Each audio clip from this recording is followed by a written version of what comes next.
Olá, queridos! O capítulo de hoje trata de um assunto bem familiar para nós, que é a ida de Jeremias à casa do oleiro. Mas logo em seguida, ele acaba sendo vítima de outra conspiração. Vamos conferir?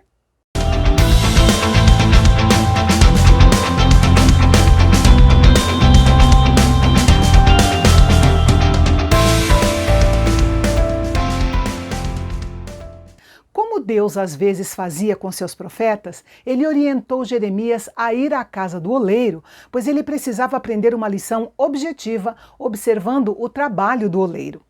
Chegando lá, Jeremias viu o oleiro assentado diante de duas rodas de pedras paralelas unidas por uma haste. Ele girava a roda de baixo com os pés e trabalhava com a argila na roda de cima.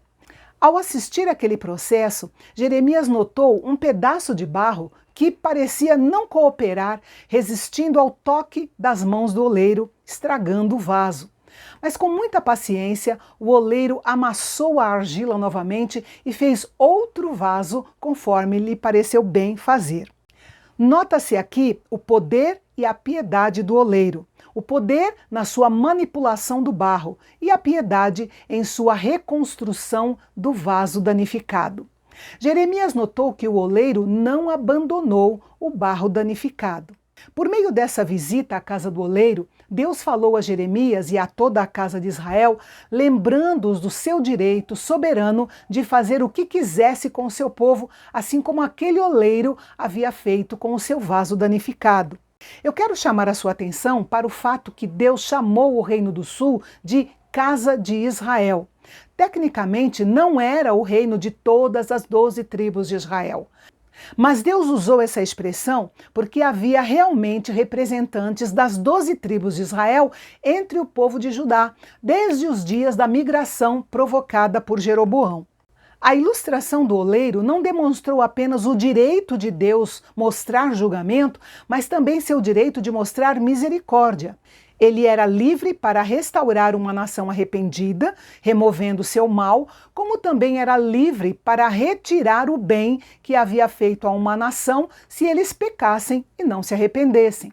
Suas ações são sempre coerentes com sua natureza, que é santa, justa, sábia e amorosa.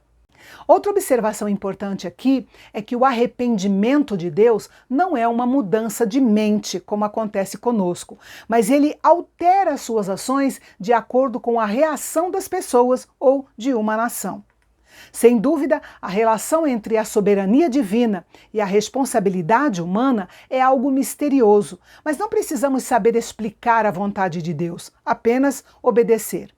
Vivemos de promessas e de preceitos, não de explicações teológicas. Além do mais, Deus não tem obrigação de nos dar explicação sobre nenhum dos seus atos.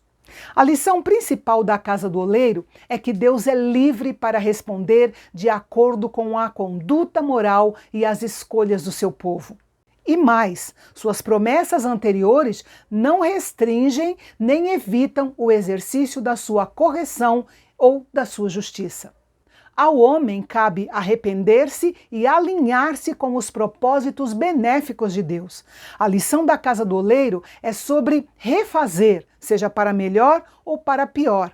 Em sua graça, Deus não nos rejeita, mas nos coloca novamente na roda e nos faz de novo.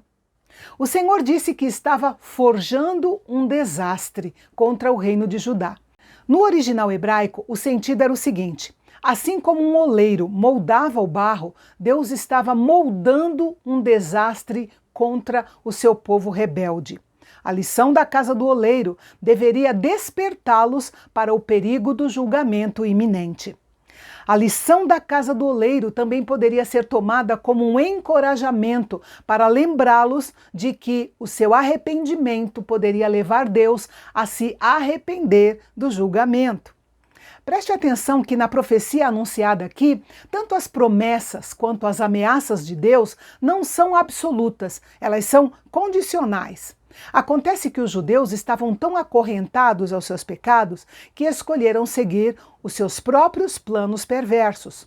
Preferiram adorar os ídolos mortos e sofrer por isso, ao invés de servir ao Deus vivo e verdadeiro e desfrutar das suas bênçãos. De fato, o coração humano é enganoso e demasiadamente corrupto. Em resposta à fala dura do povo, Deus disse que nem mesmo entre os gentios havia tamanha tolice e dureza de coração. Sendo assim, a terra de Judá se tornaria em um desastre tão grande a ponto de chocar quem passasse por ela. Em breve, o povo sentiria a retirada completa da face brilhante e favorável de Yahvé do meio deles, porque ele lhes daria as costas e os deixaria entregues à própria sorte. Assim como o oleiro paciente, Deus está disposto a nos moldar novamente depois de termos resistido a ele e causarmos estragos em nossa vida. O famoso pregador escocês Alexander White costumava dizer que uma vida cristã vitoriosa é uma série de recomeços. É bem verdade que sofremos as consequências dos nossos pecados, mas nenhum erro em nossa vida precisa ser fatal ou final. O Senhor deu um recomeço para Abraão, para Moisés, Davi, para Jonas e Pedro, quando eles erraram, e pode fazer o mesmo por nós ainda hoje. Não era a primeira vez que Jeremias enfrentava uma conspiração contra o seu ministério e a sua vida. E ainda não seria a última. Seus inimigos planejaram uma campanha de difamação que consistia em espalhar mentiras sobre ele. O plano provavelmente incluía citações de suas mensagens sugerindo que ele era um traidor do reino de Judá. Os inimigos de Jeremias tentariam provar que ele estava transgredindo a lei e incitando o povo. Jeremias pediu a Deus que ouvisse a voz dos seus inimigos e as acusações que faziam contra ele. Pediu também que Deus se lembrasse de que ele havia orado por aqueles inimigos para que Deus afastasse a sua ira deles, e agora eles retribuíam o bem com o mal. E então ele fez uma oração no padrão clássico dos salmos imprecatórios, onde uma oração forte e violenta é feita contra os inimigos, pedindo ao Senhor uma vingança severa. O que há de comum entre a oração imprecatória de Jeremias e a dos salmistas é que a ira deles era uma ira justa, por serem perseguidos e prejudicados injustamente. Eles abrem o seu coração desabafando sobre seu anseio por vingança, entregam tudo ao Senhor e deixam que ele faça conforme a sua vontade soberana, pois ele disse: "A mim pertence a vingança". O ódio pecaminoso deseja fazer justiça com as próprias mãos e procura destruir o transgressor, mas a ira justa entrega o assunto ao Senhor para que ele haja no tempo e no modo dele. O tema da lição do oleiro continuou em outro sermão prático de Jeremias. Obedecendo às ordens do Senhor, ele voltou lá na casa do oleiro, desta vez para comprar um pote de barro, levando consigo alguns dos anciãos judeus, representantes dos governantes civis e eclesiásticos. Os detalhes de mais essa experiência do profeta é o que nós veremos amanhã aqui no canal Bendito. Até lá!